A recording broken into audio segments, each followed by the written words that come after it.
So next question becomes, once I've done a partial fraction decomposition, how do I integrate the individual terms that remain? Well, the first thing you're going to want to do is factor out the numerator.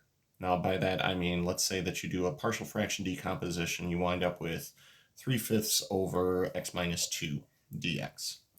What I'm saying is you can take that 3/5 and factor it outside of the integral, like so, to leave yourself with 1 over x minus 2 dx. Now what I'm going to do is set up all of these so that there is no coefficient in the numerator, or rather the coefficient in the numerator would simply be 1. Now the three different base cases that we get are linear factor in the denominator, irreducible quadratic in the denominator with x in the numerator, and irreducible quadratic in the denominator without an x in the numerator. The first case is very straightforward. This is simply going to give you a natural log of the absolute value of whatever happens to be in the denominator. Differentiation will verify this result. In the second case, this is possible through the use of a u substitution.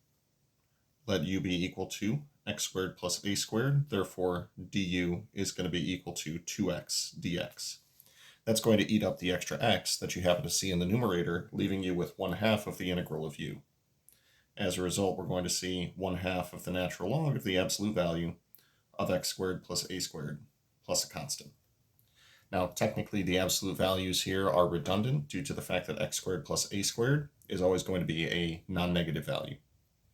Now, in the last case that we have down here, this one could be done using a trigonometric substitution, but there's also a formula for this. It is simply 1 over a times the arctangent of x over a.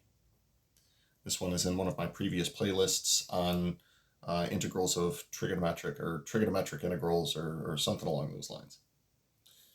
Now, in the event that you have repeated roots or repeated factors, this is where you have an extra power that is associated with the denominator. In the first two cases here, we're simply going to see variations of the power rule.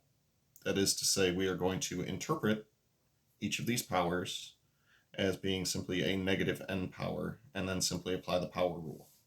The one case where the power rule does not apply is when n is equal to 1, and we've already covered that up here. So this would be increase the given power by 1, so we'll get 1 minus n, and then we'll see a 1 over 1 minus n from the power rule. Same thing goes in the second case, and we'll do the same substitution that we did before.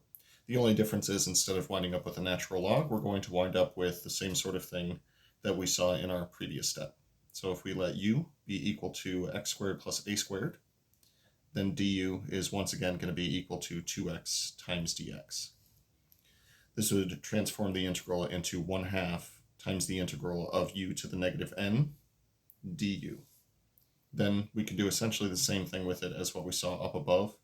This will be 1 over 2 times 1 minus n times x squared plus a squared to the 1 minus n power. And then, of course, we'll tag on the plus a c. Now, the last case is probably the most complicated, and it's also likely going to be the case that you see the least frequently. Depending on the value of n, this is going to have a very different setup, but you are going to do it using a trigonometric substitution. You'll be letting x be equal to a times the tangent of theta. Therefore, dx would be equal to the derivative of this, a times the secant squared of theta, d theta. And additionally, x squared plus a squared, if you make that substitution, is simply going to be a squared times the secant squared of theta. So what will happen is a lot of these secants will cancel out, but eventually you're going to be left with an even power of the cosine to integrate. Now, for even powers of the cosine, you can go back to the playlist on trigonometric integrals or powers of trigonometric functions and integrals and verify how to integrate one of those.